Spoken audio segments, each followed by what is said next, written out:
तो सचिन, सबसे पहले मैं आपके पास आना चाहूंगा, बताइए शुरुआती दौर में ट्रेडिंग के मौके कहां देख रहे हैं?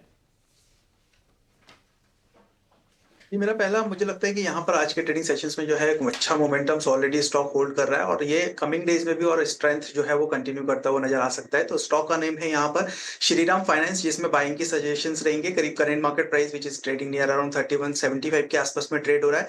एक स्टॉप लॉस यहाँ पे सजेस्ट करूंगा 3060 का, और अपसाइड में मुझे लग रहा है कि एक बार 3350 तक के एक अच्छे टारगेट्स जो है पर्टिकुलर स्टॉक्स में देखने को मिल सकते हैं। बिकॉज रिसेंटली कंसोलिडेशन फेस नजर आ रहा है, बस उसका ब्रेकआउट जो है वो इमीडिएटली हमें देखने को मिल सकता है। साथ ही साथ में स्टॉक जो है वो अपने 150 डीएमएस के ऊपर सस्टेन कर रहा है। सो एक अच्छा बाइंग कैंडिडेट हो सकता है। अपसाइड में पोटेंशियल टारगेट 3350 के रहेंगे।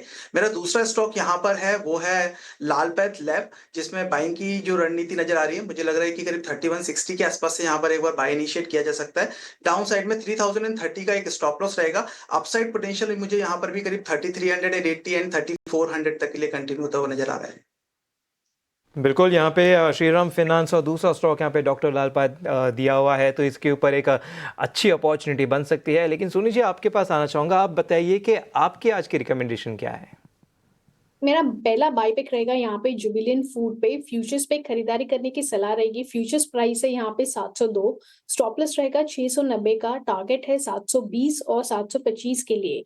सो जुबिलेंट फूड में हम देख सकते हैं कि एक अच्छे मोमेंटम बाइंग यहाँ पे कंटिन्यू हो रहा है अप ट्रेंड पे, और ब्रेकआउट कंटिन्यू है यहाँ पे। इनफैक्ट 700 के ऊपर अभी सस्टेन भी कर रहा है, तो टुवर्ड 725 के लेवल्स यहाँ पे टेस्ट हो सकता है। सो पहला बाय है यहाँ पे जुबिलेंट फूड। दूसरा बाय यहाँ पे रहेगा एबीबी में। सो एबीबी में हम देख सकते हैं कि 7600 सपोर्ट को काफी स्ट्रांगली होल्ड करते हुए यहाँ पे सस्टेन कर रहा है। हल्का सा 7700 के करीब वहां पे उसको एक हर्डल मिल रहा है। उसको अगर क्रॉस करता है तो काफी स्ट्रांगली टुवर्ड 7900 और 8000 के लेवल्स को टेस्ट कर सकता है। काफी अच्छा है यहाँ पे अपने major short term moving averages के ऊपर यहाँ पे सस्टेन कर रहा है। सो एबीबी में खरीदारी करने की सलाह रहेगी। 7580 यहाँ पे स्टॉप लॉस लगाना है और टारगेट रहेगा 7900। उसके ऊपर सस्टेन करता है तो 8000 के टारगेट भी देख सकते हैं। साइमल्टेनियसली आप चाहे तो 8000 के कॉल ऑप्शन में दिसंबर सीरीज करीबन 75 और 80 के रेंज में बाय कर सकते हैं। स्टॉप लॉस लगाइए 30 का। टारगेट रहेगा 160 से 180। और ये डिस्क्लेमर भी ऐड करना चाहूंगी कि आज हमने एबीबी के 8000 कॉल ऑप्शन को ऑफिशियली रेकमेंड किया है अपने जीएम क्लाइंट्स के लिए।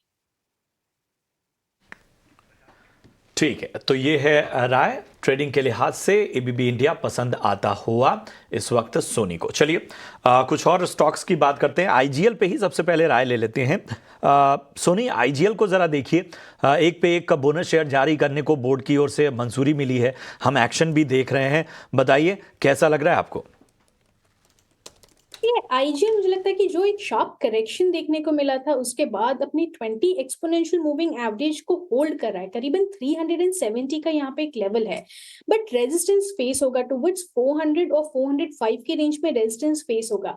तो कहीं ना कहीं वहां पे एक बार रेजिस्टेंस टच करते हुए थोड़ा सा प्रॉफिट बुक हो सकता है, बट जब तक वो 370 के ऊपर सस्टेन करता है, आफ्टर एक या दो अटेम्प्ट्स 405 को क्रॉस करता है, उसके ऊपर आपको अगेन एक अपसाइड टुवर्ड्स 430 लेवल्स नजर आ सकते हैं। सो यहाँ पे थोड़ा पोजिशनली आप अक्यूमुलेट कर सकते हैं, बट 370 स्टॉप लॉस के साथ। ठीक है, तो 370 के स्टॉप लॉस के साथ यहां पर पोजिशनल राय बनती हुई आईजीएल पर नजर आ रही है।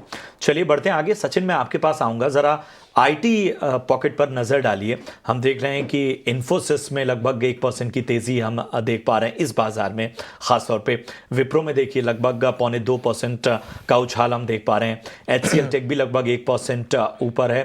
तो ये जो चुनिंदा आईटी स्टॉक हैं, इनकी रफ्तार को कैसे प्ले आउट किया जाए?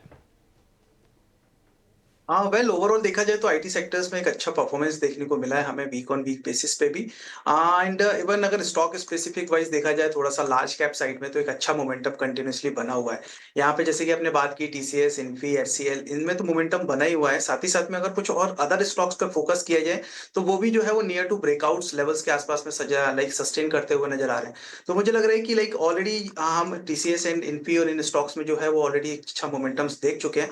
अभी अदर स्टॉक्स लाइक एम्फेसिस के अंदर एक कुछ मोमेंटम्स यहाँ पे इनिशिएट होते हुए नजर आ रहे हैं। तो मुझे लगता है कि like buying point of view से अगर देखा जाए तो एम्फेसिस है, परसिस्टेंट है, इन स्टॉक्स पर थोड़ा सा फोकस किया जा सकता है। इवन स्पेसिफिकली अगर मैं एम्फेसिस की बात करूं तो मुझे थोड़ा सा ज्यादा अट्रैक्टिव नजर आ रहा है यहाँ पर चार्ट्स पर। और इमीडिएट जो ब्रेकआउट्स लेवल है स्टॉक के नियर अराउंड 3200 के आसपास में स्टॉक में ऑलरेडी करीब 3200 के अराउंड के एक हाईज आज के ट्रेडिंग सेशंस पे देखने को मिले और स्लाइड रिट्रेस होता हुआ वहां से जो है वो नजर आया। बट 3200 एक इंपॉर्टेंट लेवल है, जैसे ये लेवल्स ब्रेक होते हैं तो एक अच्छा ब्रेकआउट जो है वो एम्फेसिस में कंटिन्यू होता हुआ नजर आएगा। सो अपसाइड पोटेंशियल मुझे लग रहा है 3200 के ऊपर करीब 3350 एंड 3400 तक के लिए शॉर्ट टर्म में देखने को मिल सकता है। डाउन साइड में यहाँ पर एक अच्छा सपोर्ट्स होल्ड कर रहा है स्टॉक करीब 3000 के आसपास में, तो वो एक अच्छे सपोर्ट्स जोन रहेंगे। वहीं एक बार अगर परसिस्टेंट पे भी नजर डाले तो वहां पर भी एक अच्छे मोमेंटम से higher top higher bottom formations continuously देखने को मिल रहे हैं। स्टॉक ऑलरेडी करीब 1.5% का गेन यहाँ पे होल्ड कर रहा है। सो मोमेंटम पॉइंट ऑफ व्यू से यहाँ पर भी एक बार नजर रखी जा सकती है। कोई भी डिप मिलती है तो बाय ऑन डिप्स की स्ट्रेटेजीज के साथ में इस काउंटर में भी एक अच्छे ट्रेड्स लिए जा सकते हैं। ठीक है, तो एम्फेसिस परसिस्टेंट जैसे आईटी स्टॉक का पसंद आते हुए सचिन को ग्रीव्स कॉटन पर बात करते हैं क्योंकि स्टॉक में जोरदार उछाल देखने को मिल रहा है। शेयर में आज करीब 15% की तेजी और 2 दिन में शेयर करीब 24% भाग चुका है। क्या है वजह, बताने के लिए हमारे साथ अभिषेक जुड़ चुके हैं। अभिषेक बताइए, जहां पे बाजार हम देख रहे हैं 3-4 सेशन से थोड़ा साइडवेज थोड़ा नरम दिख रहा है, वहां पे ये स्टॉक उछलता हुआ नजर आ रहा है। बिल्कुल, देखिए ग्रीव्स कॉटन, हालांकि नाम सुन के लगता है कि कोई कॉटन से संबंधित कोई कंपनी होगी, हालांकि ऐसा नहीं है। जेम्स ग्रीव्स और जॉर्ज कॉटन ये 2 शख्स थे और 1859 में उन्होंने कंपनी की शुरुआत की। बाद में प्रमोटर चेंज हुआ और आपको बता दें कि ये ऑटो सेगमेंट से रिलेटेड कंपनी है, कंपनी इंजन्स बनाती है। अच्छा, चल क्यों रहा है ग्रीव्स कॉटन? किसी बड़े निवेशक के चलते कैसे छोटे निवेशकों में भी वो उत्साह आता है, उसका एक फाइन एग्जांपल है ग्रीव्स कॉटन का शेयर। 2 दिन में की तेजी में 24% ये शेयर दौड़ चुका है। दरअसल कल शेयर में ब्लॉक डील हुई थी और ब्लॉक डील की जब डिटेल आई तो पता ये चला कि दिग्गज निवेशक विजय खेड़िया ने शेयर में हिस्सेदारी खरीदी है और निवेश किया है 25 करोड़ रुपए।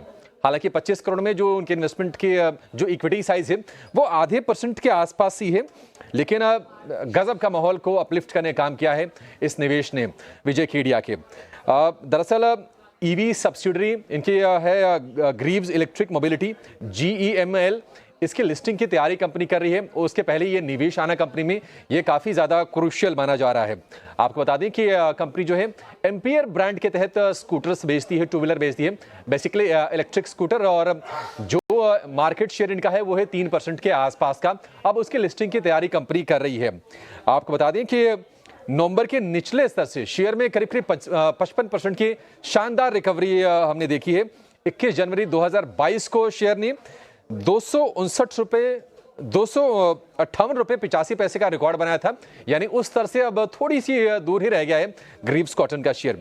अगर हम शेयर में चाल की बात करें तो 1 महीने में 36%, 6 महीने में 94%, 1 साल में 79% और 5 साल में 96% का हमने उछाल शेयर में देखा है।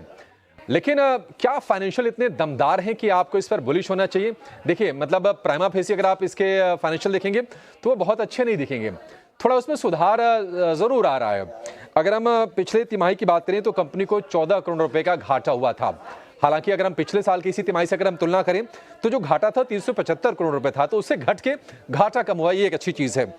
ऑपरेशन से आय की बात करें तो 3% की गिरावट के साथ 705 करोड़ रुपए की आय रही है इनकी सालाना आधार पर, और मार्जिन जो है 6.32% से गिरकर 3.12%, तो मार्जिन में भी डेंट लगा है year on year Greaves cotton के। कंपनी करती क्या है? आईसी इंजन जो होते हैं, इंटरनल कंबशन इंजन, वो बनाती है, पावर जनरेशन इक्विपमेंट बनाती है, पावर ट्रांसमिशन इक्विपमेंट बनाती है, माइनिंग ऑयल फील्ड से रिलेटेड इक्विपमेंट्स कंपनी मैन्युफैक्चर करती है, कंस्ट्रक्शन मटेरियल हैंडलिंग से जुड़े ही प्रोडक्ट्स कंपनी बनाती है, और इंटीग्रेटेड सिस्टम और इलेक्ट्रॉनिक्स से जुड़े चीज़ें भी ग्रीव्स कॉटन मैन्युफैक्चर करती है। हाल फिलहाल डायमेंशनल एडवाइजर फंड एडवाइजर ने निवेश किया है, सुंदरम एमसी ने कंपनी में पैसे डाले हैं, और इसके अलावा मोतीलाल ओसवाल एमसी का भी भरोसा कंपनी पर आया है। तो लगातार कुछ कुछ बड़े निवेशक कंपनी में आ रहे थे, लेकिन विजय खेड़िया जो कि जाने जाते हैं स्मॉल कैप में मल्टी बैगर चुनने के लिए, और उनके इसी पार की नजर के चलते जो रिटेल निवेशक हैं उनका उत्साह आज काफी ज्यादा है, और शेयर में हम देख रहे हैं कि 15% से ज्यादा का उछाल, और 2 दिन में गजब का माहौल बना है। हम देख रहे हैं कि धड़ाधड़ ब्लॉक डील हुई है और अच्छे वॉल्यूम के साथ हमने शेयर में खरीदारी होते हुए देखी है। बिल्कुल, बहुत बहुत शुक्रिया अभिषेक इस जानकारी के लिए। तो यहाँ पे स्टॉक में बड़े बड़े निवेशक एंटर करते हुए नजर आ रहे हैं और खासकर विजय केडिया के एंट्री से यहाँ पे एक पॉजिटिव माहौल बनता हुआ नजर आ रहा है। तो चलिए इसी के साथ आगे बढ़ते हैं।